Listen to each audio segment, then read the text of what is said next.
ಈ ಕಥೆ 1944ರಲ್ಲಿ ಫಿನ್ಲೆಂಡ್ನಿಂದ ಪ್ರಾರಂಭವಾಗುತ್ತದೆ. ಅಲ್ಲಿ ನಿಮಗೆ ಎರಡನೇ ಮಹಾಯುದ್ಧ ಕೊನೆಗೊಳ್ಳುತ್ತದೆ ಮತ್ತು ಎಲ್ಲಾ ಸೈನಿಕರು ತಮ್ಮ ತಮ್ಮ ದೇಶಗಳಿಗೆ ಹಿಂದಿರುಗುತ್ತಾರೆ. ಆದ್ದರಿಂದ ನಾಜಿಗಳು ಫಿನ್ಲೆಂಡ್ನಿಂದ ಹೊರಡುವಂತೆ ಆದೇಶಿಸಲಾಗಿರುತ್ತದೆ. ಆದರೆ ಫಿನ್ಲೆಂಡ್ನಿಂದ ಹೊರಡುವ ಮೊದಲು ನಾಜಿಗಳು ತಮ್ಮ ದಾರಿಯಲ್ಲಿ ಸಿಗುವ ಎಲ್ಲ ರಸ್ತೆಗಳು, ಸೇತುವೆಗಳು ಮತ್ತು ಪಟ್ಟಣಗಳನ್ನು ನಾಶ ಮಾಡಲು ಪ್ರಾರಂಭಿಸುತ್ತಾರೆ. ಫಿನ್ಲೆಂಡ್ ಕಾಡಿನಲ್ಲಿ ಫಿನಿಶ್ ಕಮಾಂಡೋ ಆಗಿದ್ದ ಕಾರ್ಪಿಯನ್ನು ನಾವು ಕಾಣ್ತೇವೆ. ಅವನು ತನ್ನ ಕೆಲಸವನ್ನು ತೊರೆದು ಶಾಂತಿಯುತ ಜೀವನವನ್ನು ನಡೆಸಲು ಬಯಸುತ್ತಿರುತ್ತಾನೆ. ಕೋರ್ಪಿ ತನ್ನ ನಿಷ್ಠಾವಂತ ನಾಯಿ ಮತ್ತು ಕುದುರೆಯೊಂದಿಗೆ ಕಾಡಿನಲ್ಲಿ ವಾಸಿಸುತ್ತಿರುತ್ತಾನೆ. ಕೋರ್ಪಿ ಒಂದು ದಿನ ನದಿಯಲ್ಲಿ ಚಿನ್ನದ ತುಣುಕುಗಳನ್ನು ಕಾಣುತ್ತಾನೆ. ಇಲ್ಲಿ ಹತ್ತಿರದಲ್ಲಿ ಚಿನ್ನದ ಗಣಿ ಇರಬೇಕೆಂದು ಅವನು ನಂಬುತ್ತಾನೆ ಮತ್ತು ಪ್ರತಿದಿನ ನದಿಯ ಬಳಿ ಹುಡುಕಲು ಪ್ರಾರಂಭಿಸುತ್ತಾನೆ. ನದಿಯ ಸುತ್ತಲೂ ರಂಧ್ರಗಳನ್ನು ಅಗೆಯುತ್ತಾನೆ. ದಿನಗಂಟಲೆ ಆಗದ ನಂತರ ಒಂದು ದಿನ ಗುಂಡಿಯಲ್ಲಿ ದೊಡ್ಡ ಪ್ರಮಾಣದ ಚಿನ್ನವನ್ನು ಕಾಣುತ್ತಾನೆ.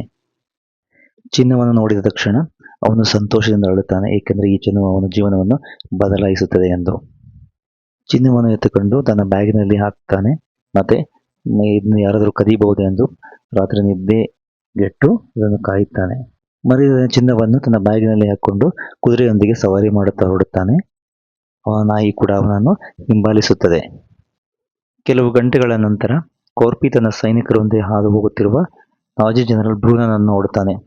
ಬ್ರೂನಗೆ ಅಪಾಯಕಾರಿ ಟ್ಯಾಂಕರ್ ಮತ್ತು ಅವನು ಅಪಹರಿಸಿದ ಹಲವಾರು ಫಿನಿಶ್ ಮಹಿಳೆಯರನ್ನು ಸಹ ಹೊತ್ತೊಯ್ಯುತ್ತಿರುತ್ತಾನೆ. ವಾಸ್ತವವಾಗಿ ಎಲ್ಲಾ ಮಹಿಳೆಯರನ್ನು ನಿಂದಿಸಲಾಗುತ್ತಿತ್ತು. ನಂತರ ನಾವು ವೋಲ್ಫ್ ಎಂಬ ಸೈನಿಕನನ್ನು ನೋಡುತ್ತೇವೆ. ಅವನು ಒಬ್ಬ ಮಹಿಳೆಯ ಮೇಲೆ ಬಲವಂತವಾಗಿ ವರ್ತಿಸುತ್ತಾನೆ.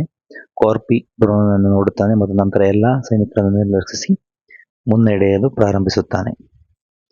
ನಂತರ ವೋಲ್ಫ್ ಬ್ರೂನೋ ಬಳಿ ಬಂದು ಕಾರ್ಪಿಯನ್ನು ಕೊಲ್ಲಲು ಬಂದೂಕನ್ನು ಎತ್ತುತ್ತಾನೆ. ಆದರೆ ಬ್ರೂನೋ ಅವನನ್ನು ತಡೆಯುತ್ತಾನೆ, ಏಕೆಂದರೆ ಹಿಂದೆ ನಮ್ಮ ಸೈನಿಕರಿದ್ದಾರೆ, ಅಲ್ಲಿ ಅವನನ್ನು ಅವರು ಕೊಲ್ಲುತ್ತಾರೆ ಎಂದು. ನಂತರ ಕಾರ್ಪಿ ಮುಂದೆ ಸಾಗುತ್ತಾನೆ. ಅಲ್ಲಿ ಅವನು ಹಲವಾರು ಮೃತದೇಹಗಳನ್ನು ನೋಡುತ್ತಾನೆ. ವಾಸ್ತವದಲ್ಲಿ ನಾಜಿ ಸೈನಿಕರು ದೇಶವನ್ನು ತೊರೆಯುವಾಗ ಜನರನ್ನು ಕೊಲ್ಲುತ್ತಿದ್ದರು. ಆದರೆ ಆ ಕಾರ್ಪಿ ಶವಗಳ ಬಗ್ಗೆ ತಲೆ ಕೆಡಿಸಿಕೊಳ್ಳುವುದಿಲ್ಲ, ಏಕೆಂದರೆ ಅವನು ಕೂಡ ಸೈನಿಕನಾಗಿದ್ದು ಯುದ್ಧದಲ್ಲಿ ಹಲವಾರು ಜನರನ್ನು ಕೊಂದಿರುತ್ತಾನೆ. ಮುಂದೆ 4 ನಾಜಿ ಸೈನಿಕರು ಕಾರ್ಪಿಯನ್ನು ಕುದುರೆಯಿಂದ ಇಳಿಸುತ್ತಾರೆ ಮತ್ತು ಅವನ ಬ್ಯಾಗನ್ನು ಪರೀಕ್ಷಿಸಲು ಮುಂದಾಗುತ್ತಾರೆ ಮತ್ತು ಅವನಿಗೆ ನಿಂದಿಸುತ್ತಾರೆ. ಕಾರ್ಪಿ ಇವರು ತನ್ನ ಚಿನ್ನವನ್ನು ಕದ್ದು ಮತ್ತು ಕೊಲ್ಲುತ್ತಾರೆ ಎಂದು ಅರಿತುಕೊಳ್ಳುತ್ತಾನೆ. ಆದ್ದರಿಂದ ಅವನು ಮೊದಲು ತನ್ನ ನಾಯಿಯನ್ನು ಓಡಲು ಹೇಳುತ್ತಾನೆ. ಅದು ಓಡುತ್ತಿರುವುದನ್ನು ನೋಡಿ ಒಬ್ಬ ಸೈನಿಕ ಅದರ ಮೇಲೆ ಗುಂಡು ಹಾರಿಸಲು ಪ್ರಾರಂಭಿಸುತ್ತಾನೆ. ಆದರೆ ನಾಯಿ ಪೆಟ್ಟು ಬೀಳದೆ ಓಡಿ ಹೋಗುತ್ತದೆ. ನಂತರ ಒಬ್ಬ ಸೈನಿಕ ಕಾರ್ಪಿಯನ್ನು ವೃದ್ಧನೆಂದು ಕರೆದು ಗುಂಡು ಹಾರಿಸಲು ಪ್ರಯತ್ನಿಸುತ್ತಾನೆ. ಆದರೆ ನಂತರ ಕಾರ್ಪಿ ತನ್ನ ಚಾಕುವನ್ನು ಹೊರತೆಗೆದು ಅವನ ತಲೆಗೆ ಹೊಡೆದು ತಕ್ಷಣವೇ ಅವನನ್ನು ಕೊಲ್ಲುತ್ತಾನೆ. ಇತರ ಸೈನಿಕರು ಸೇಡು ತೀರಿಸಿಕೊಳ್ಳಲು ಅವನೊಂದಿಗೆ ಹೋರಾಡಲು ಪ್ರಯತ್ನಿಸುತ್ತಾರೆ. ಆದರೆ ಕಾರ್ಪಿ ಬೇಗನೆ ಮುಂದೆ ಸಾಗಿ ತನ್ನ ಚಾಕುವಿನಿಂದ ಅವರನ್ನು ಕೊಲ್ಲುತ್ತಾನೆ. ಮತ್ತೆ ಬುಲೆಟ್ನಿಂದ ತನ್ನನ್ನು ರಕ್ಷಿಸಿಕೊಳ್ಳಲು ಒಬ್ಬ ಸೈನಿಕನ ದೇಹವನ್ನು ಅಡ್ಡಲಾಗಿ ಹಿಡಿದುಕೊಳ್ಳುತ್ತಾನೆ. ಹೆಲ್ಮೆಟ್ನಿಂದ ಇನ್ನೊಬ್ಬ ಸೈನಿಕನನ್ನು ಹೊಡೆದು ಕೊಲ್ಲುತ್ತಾನೆ. ಸೈನಿಕ ಹಿಂದಿನಿಂದ ಹಿಡಿಯಲು ಪ್ರಯತ್ನಿಸುತ್ತಾನೆ. ಆದರೆ ಕಾರ್ಪಿ ಅವನ ತೋಳನ್ನು ತಿರುಗಿಸಿ ತನ್ನ ಬಂದೂಕಿನಿಂದ ಗುಂಡು ಹಾರಿಸಿ ಕೊಲ್ಲುತ್ತಾನೆ. ಇತ್ತ ಬ್ರೂನೋ ಮತ್ತು ಅವನ ಸೈನಿಕರು ಗುಂಡಿನ ಸದ್ದನ್ನು ಕೇಳಿ ತನಿಖೆ ನಡೆಸಲು ಹಿಂದಿರುಗುತ್ತಾರೆ. ಆದರೆ ಹೊತ್ತಿಗೆ ಕಾರ್ಪಿ ಹೊರಟು ಹೋಗುತ್ತಾನೆ. ಬ್ರೂನೋ ತನ್ನ 4 ಸೈನಿಕರನ್ನು ಕೊಲ್ಲಲ್ಪಟ್ಟಿರುವುದನ್ನು ನೋಡುತ್ತಾನೆ. ನಂತರ ಅವನು ತನ್ನ ಸೈನಿಕರಲ್ಲಿ ಒಬ್ಬನ ಬಳಿ ಒಂದು ಚಿನ್ನದ ತುಂಡನ್ನು ಕಾಣುತ್ತಾನೆ. ಅದನ್ನು ಅವನು ತನ್ನ ಜೇಬಿನಲ್ಲಿ ಮರೆ ಮಾಡಿದ್ದು. ಈ ತುಂಡನ್ನು ನೋಡಿದಾಗ ಹಾದು ಹೋಗುತ್ತಿದ್ದ ವೃದ್ಧನು ತನ್ನ ಒಡನಾಡಿಗಳನ್ನು ಕೊಂದಿದ್ದಾನೆ ಮತ್ತು ಅವನ ಬಳಿ ಬಹಳಷ್ಟು ಚಿನ್ನವಿದೆ ಎಂದು ಬ್ರೂನೋ ಅರಿತುಕೊಳ್ಳುತ್ತಾನೆ. ಆದ್ದರಿಂದ ಬ್ರೂನೋ ಕಾರ್ಪಿಯನ್ನು ಹಿಂಬಾಲಿಸಲು ನಿರ್ಧರಿಸುತ್ತಾನೆ. ಸ್ವಲ್ಪ ಸಮಯದ ನಂತರ ಅವರು ಕಾರ್ಪಿಯನ್ನು ರಸ್ತೆಯಲ್ಲಿ ಗುರುತಿಸುತ್ತಾರೆ. ನಂತರ ಅವನು ತನ್ನ ಟ್ಯಾಂಕ್ನಿಂದ ಅವನ ಮೇಲೆ ಗುಂಡುಗಳನ್ನು ಹಾರಿಸಲು ಪ್ರಾರಂಭಿಸುತ್ತಾನೆ. ಆದರೆ ಕಾರ್ಪಿ ತನ್ನ ಕುದುರೆಗಳನ್ನು ವೇಗಗೊಳಿಸಿ ಅವರಿಂದ ತಪ್ಪಿಸಿಕೊಂಡು ಓಡಿ ಹೋಗುತ್ತಾನೆ. ನಂತರ ಕಾರ್ಪಿ ನಾಜಿ ಸೈನಿಕರು ಹಲವಾರು ನೆಲಬಾಂಬ್ಗಳನ್ನು ಇಟ್ಟಿರುವ ಗಣಿ ಪ್ರದೇಶಕ್ಕೆ ಓಡುತ್ತಾನೆ. ಬ್ರೂನೋ ಘಟನಾ ಸ್ಥಳಕ್ಕೆ ಆಗಮಿಸುತ್ತಾನೆ. ಆದರೆ ಅವನು ತನ್ನ ಜನರ ಮೇಲೆ ಸ್ಫೋಟ ಸಂಭವಿಸಿ ಕಾರ್ಪಿ ಗಾಯವಾಗುತ್ತದೆ ಮತ್ತು ಅವನ ಸ್ಫೋಟ ಸಂಭವಿಸಿ ಕಾರ್ಪಿ ಸಾಯುತ್ತದೆ. ಅವನ ಕುದುರೆ ಚಿನ್ನವನ್ನು ಸಂಗ್ರಹಿಸಿ ಸಾಯುತ್ತದೆ. ಚೀಲದಲ್ಲಿ ನೋಡುತ್ತಾನೆ. ಬ್ರೂನೋ ಬಂದು ನಂತರ ಕಾರ್ಪಿ ತನ್ನ ಚಿನ್ನವನ್ನು ಕೊಲ್ಲುವ ಮೊದಲು ಚೀಲದಲ್ಲಿ ಇಡುತ್ತಾನೆ. ನೋಡುತ್ತಾನೆ. ಕಾರ್ಪಿ ಎಲ್ಲಾ ಚಿನ್ನವನ್ನು ತೆಗೆದುಕೊಂಡು ತನ್ನ ಚೀಲಕ್ಕೆ ಹಾಕಿಕೊಂಡು ಕೊಲ್ಲುವ ಮೊದಲು ಬ್ರೂನೋ ಸ್ವಲ್ಪ ಸಮಯ ಕಾಯುತ್ತಾನೆ. ಬ್ರೂನೋ ತನ್ನ ಸೈನಿಕರಿಗೆ ಕಾರ್ಪಿಯನ್ನು ಕೊಲ್ಲಲು ಚಿನ್ನವನ್ನು ಆದೇಶಿಸುತ್ತಾನೆ. ನಂತರ ಬ್ರೂನೋ ತನ್ನ ಸೈನಿಕರಿಗೆ ಆದರೆ ಈಗಾಗಲೇ ಸಿದ್ಧವಾಗಿರುವ ಚಿನ್ನವನ್ನು ಹೊಂದಿರುವ ಬಂಡೆಯನ್ನು ಎತ್ತಿಕೊಂಡು ಚಿನ್ನವನ್ನು ಹೊಂದಿರುವ ಬಂಡೆಯನ್ನು ಎತ್ತಿಕೊಂಡು ಭಾರಿ ಸ್ಫೋಟಕ್ಕೆ ಕಾರ್ಪಿ ಹೋಗಿ ಎಲ್ಲೆಡೆ ಸ್ಫೋಟಕಾರಣವಾಗುತ್ತದೆ. ರಾಜಿ ಸೈನಿಕರು ಕೊಲ್ಲುವ ಆಶಯದೊಂದಿಗೆ ಹೊಗೆಯಾಡಿ ಗುಂಡುಗಳನ್ನು ಹಾರಿಸಲು ಪ್ರಾರಂಭಿಸುತ್ತಾರೆ. ಆದಾಗ್ಯೂ ಕಾರ್ಪಿ ಗುಂಡುಗಳನ್ನು ತಪ್ಪಿಸಲು ಗುರಾಣಿಯನ್ನು ಬಳಸಿ ಸ್ವಲ್ಪ ಸಮಯದ ನಂತರ ತನ್ನ ಸೈನಿಕರಲ್ಲಿ ಕಾರ್ಪಿಯನ್ನು ಪರೀಕ್ಷಿಸಲು ಪರೀಕ್ಷಿಸಲು ಆಕಸ್ಮಿಕವಾಗಿ ನೇರ ಬಾಂಬ್ಗೆ ಅಡಿಕೆ ಹೊಡೆಯುತ್ತಾನೆ ಮತ್ತು ಸ್ಫೋಟಗೊಳ್ಳುತ್ತಾನೆ. ಇದನ್ನು ನೋಡಿ ಬ್ರೂನೋ ಇನ್ನಿಬ್ಬರು ಸೈನಿಕರನ್ನು ನೋಡಿದ ಬಳಸುತ್ತಾನೆ. ಆದರೆ ಅವರು ಸೈನಿಕರನ್ನು ಸ್ಥಳಕ್ಕೆ ನೇರ ಬಾಂಬ್ ಮೇಲೆ ಕಾದಿಟ್ಟು ಕೊಳ್ಳುತ್ತಾರೆ. ಗಣಿಯ ಮೇಲೆ ಕಾದಿಟ್ಟು ಕಾರ್ಪಿ ಓಡಿ ಹೋಗಿರುವುದನ್ನು ಅವರು ಕಂಡುಕೊಳ್ಳುತ್ತಾರೆ. ಇದರಿಂದ ಬ್ರೂನೋ ತೀವ್ರವಾಗಿ ದುಃಖಿತನಾಗುತ್ತಾನೆ. ಆದ್ದರಿಂದ ಅವನ ಬಳಸಿಕೊಂಡು ಫಿನಿಶ್ ಗುರಾಣಿಗಳನ್ನು ಬೆಳೆಸಿಕೊಂಡು ಗಣಿ ಕ್ಷೇತ್ರವನ್ನು ಅತ್ಯಂತ ಭಯಭೀತರಾದ ಮಹಿಳೆಯರನ್ನು ಹಿಡಿದು ಟ್ಯಾಂಕ್ ಅತ್ಯಂತ ಭಯಭೀತರಾದ ಮಹಿಳೆಯರನ್ನು ಹಿಡಿದು ಟ್ಯಾಂಕ್ ಮಧ್ಯೆ ಬ್ರೂನೋ ಆ ಪ್ರದೇಶವನ್ನು ತನಿಖೆ ಮಾಡುತ್ತಾನೆ. ಅಲ್ಲಿ ಕಾರ್ಪಿಯ ನಾಯಿಯ ಟ್ಯಾಗ್ ಅನ್ನು ಕಂಡುಕೊಳ್ಳುತ್ತಾನೆ. ಸ್ವಲ್ಪ ಸಮಯದ ನಂತರ ಅವರೆಲ್ಲರೂ ಒಂದು ಟ್ಯಾಗ್ ಅನ್ನು ಕಂಡುಕೊಳ್ಳುತ್ತಾನೆ. ಅವರೆಲ್ಲರೂ ಒಂದು ಆ ಸಮಯದ ಮಿನಿಫೀಲ್ಡ್ ಮೂಲಕ ಕಾರ್ಪಿ ಬಗ್ಗೆ ಮಾಹಿತಿ ಪಡೆದು ಟ್ಯಾಂಕ್ ಅಲ್ಲಿರುವ ರೇಡಿಯೋವನ್ನು ಬಳಸುತ್ತಾರೆ. ಅವರು ಟ್ಯಾಂಕ್ ರೇಡಿಯೋವನ್ನು ಬಳಸುತ್ತಾರೆ. ನಂತರ ಅವರು ಮುಖ್ಯ ಅಧಿಕಾರಿ ಅವರನ್ನು ಹಿಂಬಾಲಿಸುವುದನ್ನು ನಿಲ್ಲಿಸಬೇಕೆಂದು ಹೇಳುತ್ತಾರೆ.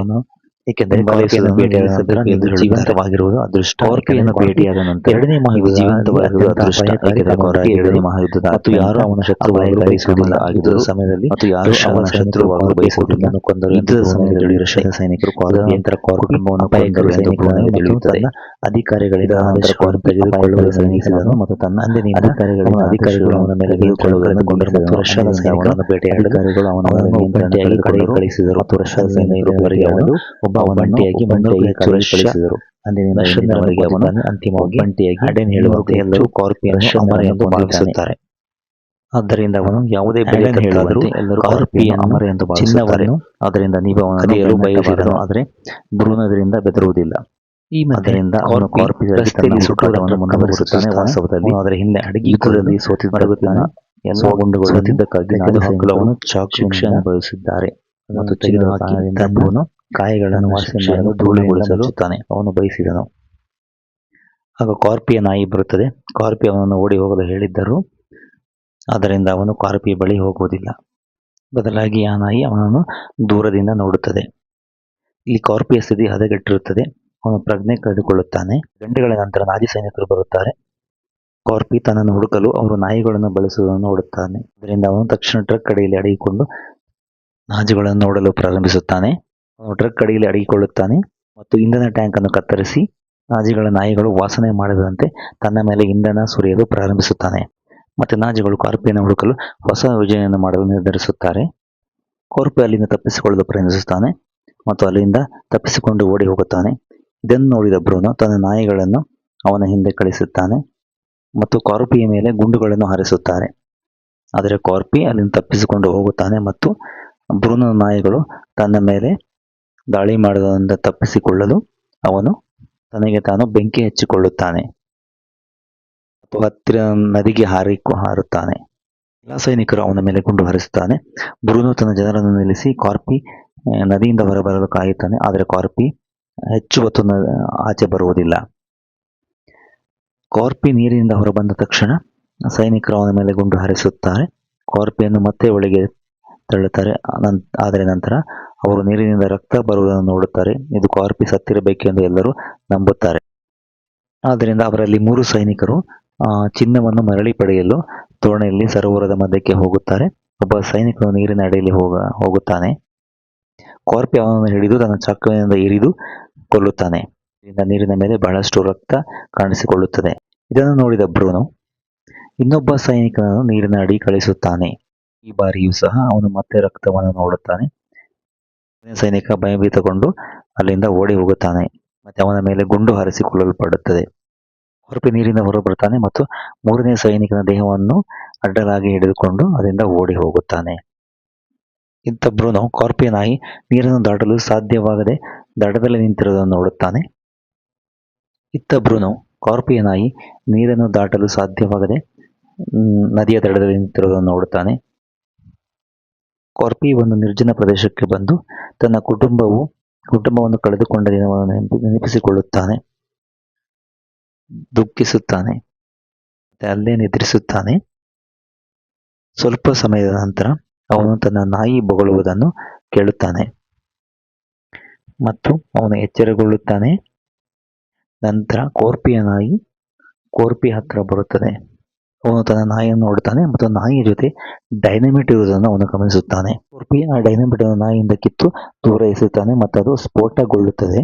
ಕೋರ್ಪಿಯು ಕೂಡ ಇದರಿಂದ ಗಾಯಗೊಳ್ಳುತ್ತಾನೆ ಮತ್ತು ಅಲ್ಲಿ ಬೀಳುತ್ತಾನೆ. ಬ್ರೂನೋ ಅಲ್ಲಿಗೆ ಬರುತ್ತಾನೆ. ಕಾರ್ಪಿ ಸತ್ತು ಹೋದ ಎಂದು ಭಾವಿಸುತ್ತಾರೆ, ಆದರೆ ಅವನು ಸತ್ತಿರುವುದಿಲ್ಲ. ಅಲ್ಲಿ ಅವರು ಕಾರ್ಪಿಯನ್ನು ನೇತು ಹಾಕುತ್ತಾರೆ. ಆದರೆ ಕಾರ್ಪಿ ತನ್ನ ಪಾದವನ್ನು ಒಂದು ಮೊಳೆಯ ಮೇಲೆ ಇರಿಸಿ ಸಾವಿನಿಂದ ಪಾರಾಗುತ್ತಾನೆ ಮತ್ತೆ ತುಂಬಾ ನೋವನ್ನು ಅನುಭವಿಸುತ್ತಾನೆ. ಕಾರ್ಪಿಯ ನಾಯಿಯು ಕೂಡ ಅವನ ಬಳಿಯೇ ಇರುತ್ತದೆ. ಕಾರ್ಪಿ ಕೆಳಗೆ ಬರಲು ಕಾಯುತ್ತಾ ಇರುತ್ತದೆ. ಮರುದಿನ ಬೆಳಗ್ಗೆ ಒಂದು ವಿಮಾನ ಅವನ ಬಳಿ ಇಳಿಯುತ್ತದೆ. ಇದರಿಂದಾಗಿ ಗಾಳಿಯು ಕಾರ್ಪಿಯ ಹಗ್ಗವನ್ನು ಮುರಿಯುತ್ತದೆ. ಅವನು ನೆಲಕ್ಕೆ ಬೀಳುತ್ತಾನೆ.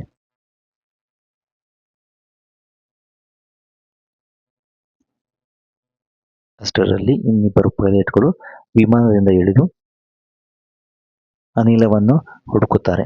ಈ ಸಮಯದಲ್ಲಿ ಕಾರ್ಪಿ ಮತ್ತು ಅವನ ನಾಯಿಯನ್ನು ಗುರುತಿಸುತ್ತಾರೆ. ಪೈಲಟ್ ತನ್ನ ಕೋ ಪೈಲಟ್ಗೆ ಅವರಿಬ್ಬರನ್ನು ಗುಂಡು ಹಾರಿಸಿ ಕೊಲ್ಲಲು ಹೇಳುತ್ತಾನೆ. ಆದರೆ ಪೈಲಟ್ ಗುಂಡು ಹಾರಿಸಲು ಹೆದರಿಸುತ್ತಾನೆ. ಅವಕಾಶವನ್ನು ನೋಡಿ ಕಾರ್ಪಿ ಪೈಲಟ್ನ ಕಾಲುಗಳನ್ನು ಮೇಲೆ ದಾಳಿ ಮಾಡಿ ಅವನನ್ನು ಕೆಡವುತ್ತಾನೆ ಮತ್ತು ಕೊಲ್ಲುತ್ತಾನೆ. ನಂತರ ಮತ್ತೊಬ್ಬ ಪೈಲಟ್ ಆಚೆ ಬರುತ್ತಾನೆ. ಕಾರ್ಪಿ ಅವಕಾಶವನ್ನು ಸದುಪಯೋಗಪಡಿಸಿಕೊಂಡು ಅವನನ್ನು ಕೂಡ ಇಟ್ಟಿಗೆಯಿಂದ ಹೊಡೆದು ಕೊಲ್ಲುತ್ತಾನೆ. ಕಾರ್ಪಿ ಇನ್ನೊಬ್ಬ ಪೈಲಟ್ ಜೀವಂತವಾಗಿರುವುದನ್ನು ಅರಿತುಕೊಳ್ಳುತ್ತಾನೆ. ಆದ್ದರಿಂದ ಆ ಪೈಲಟ್ನ ಸಹಾಯದಿಂದ ವಿಮಾನವನ್ನು ಹಾರಲು ಅವನು ಯೋಚಿಸುತ್ತಾನೆ.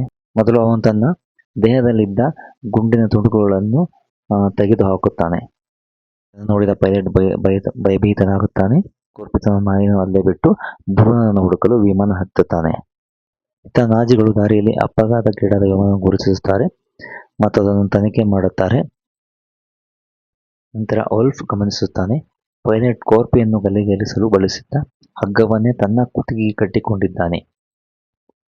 ಇದರಿಂದ ಕಾರ್ಪಿ ಇನ್ನೂ ಜೀವಂತವಾಗಿದ್ದಾನೆ ಮತ್ತು ನಮ್ಮನ್ನು ಕೊಲ್ಲಲು ಹಿಂದಿರುಗಿ ಬರುತ್ತಿದ್ದಾನೆ ಎಂದು ಅರಿತುಕೊಳ್ಳುತ್ತಾರೆ.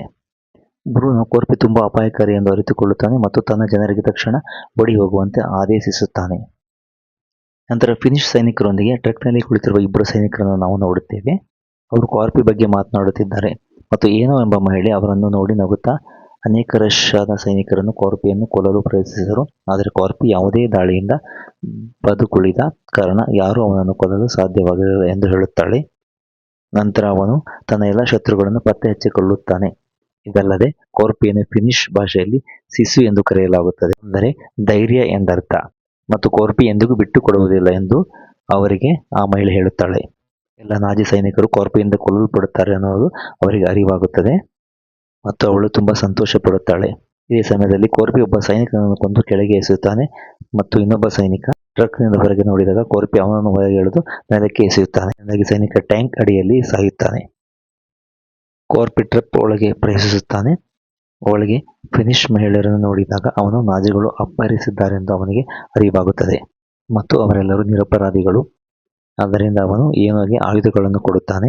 ನಂತರ ಕಾರ್ಪಿ ಟ್ರಕ್ ಮೇಲೆ ಹತ್ತಿ ಚಾಲಕನನ್ನು ಕೊಂದು ಅವನನ್ನು ಕೆಳಗೆ ಎಸೆಯುತ್ತಾನೆ. ಇದರಿಂದ ಏನೋ ಟ್ರಕ್ ಅನ್ನು ಓಡಿಸುವ ಮೂಲಕ ಅವನಿಗೆ ಸಹಾಯ ಮಾಡುತ್ತಾಳೆ. ನಂತರ ಅವಳು ಟ್ರಕ್ ಅನ್ನು ಟ್ಯಾಂಕ್ ಹತ್ತಿರ ಓಡಿಸುತ್ತಾಳೆ. ನಂತರ ಕಾರ್ಪಿ ಟ್ಯಾಂಕ್ ಮೇಲೆ ಹಾರಿ ಉಳಿದ ಸೈನಿಕರನ್ನು ಕೊಲ್ಲುತ್ತಾ ಹೋಗುತ್ತಾನೆ.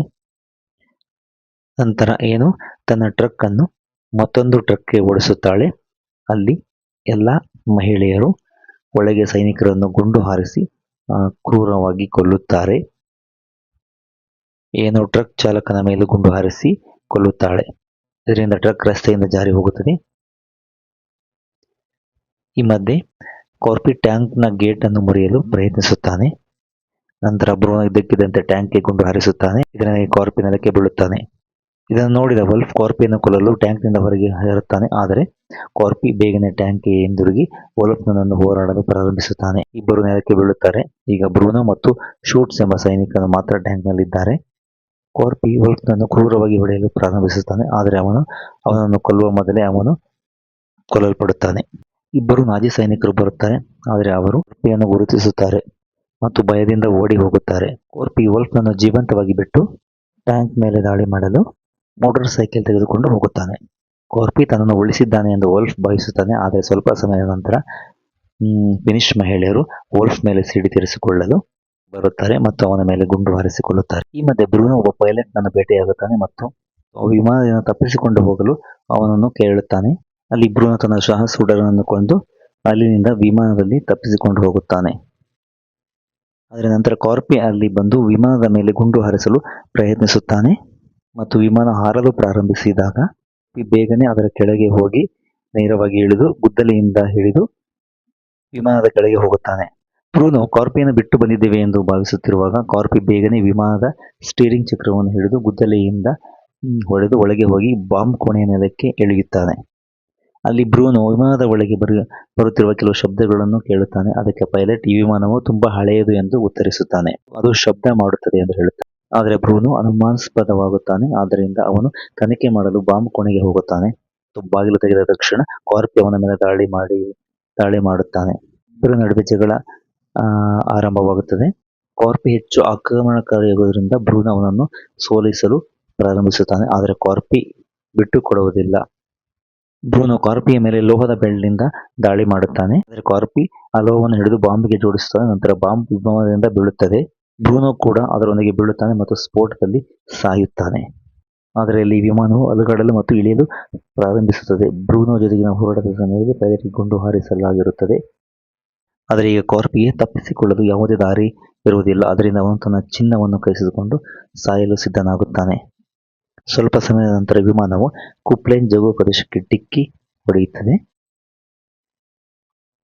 ಅಷ್ಟರಲ್ಲಿ ಫಿನಿಶ್ ಘಟಕವು ನಾಜಿ ಟ್ಯಾಂಕ್ ಸಮೀಪಿಸುತ್ತಿರುವುದನ್ನು ನೋಡುತ್ತದೆ. ಅದರಿಂದ ಅವರು ಅದರ ಮೇಲೆ ದಾಳಿ ಮಾಡಲು ಸಿದ್ಧರಾಗುತ್ತಾರೆ. ಆದರೆ ಸ್ವಲ್ಪ ಸಮಯದ ನಂತರ ಅವರು ಟ್ಯಾಂಕ್ ನಾಜಿ ಸೈನಿಕ ವೋಲ್ಫ್ ಫಿರಂಗಿಗೆ ಕಟ್ಟಿ ಹೊತ್ತೊಯ್ಯುತ್ತಿರುವ ಫಿನಿಶ್ ಮಹಿಳೆಯರನ್ನು ಅವರು ನೋಡುತ್ತಾರೆ. ಈ ಮಧ್ಯೆ ಕಾರ್ಪಿ ತನ್ನ ಗುದ್ದಲಿಯ ಸಹಾಯದಿಂದ ಜಗು ಪ್ರದೇಶದಿಂದ ತಪ್ಪಿಸಿಕೊಳ್ಳುತ್ತಾನೆ ಮತ್ತು ಕೆಲ ದಿನಗಳ ನಂತರ ಅವನು ತನ್ನ ನಾಯಿಯೊಂದಿಗೆ ಹೆಲ್ಸಿನಲ್ಲಿರುವ ಟ್ಯಾಂಕ್ಗೆ ಹೋಗುತ್ತಾನೆ. ಕಾರ್ಪಿಯನ್ನು ನೋಡಿ ಎಲ್ಲರೂ ಭಯಭೀತರಾಗುತ್ತಾರೆ. ಆದರೆ ಕಾರ್ಪಿ ನೇರವಾಗಿ ಕೌಂಟರ್ಗೆ ಹೋಗಿ ಚಿನ್ನದ ತುಂಡುಗಳನ್ನು ಮೇಜಿನ ಮೇಲೆ ಇರಿಸಿ ಬ್ಯಾಂಕ್ಗೆ ಹಣವನ್ನು ನೀಡುವಂತೆ ಕೇಳಿಕೊಳ್ಳುತ್ತದೆ. ಇದರೊಂದಿಗೆ ಈ ಅದ್ಭುತ ಚಿತ್ರವು ಕೊನೆಗೊಳ್ಳುತ್ತದೆ.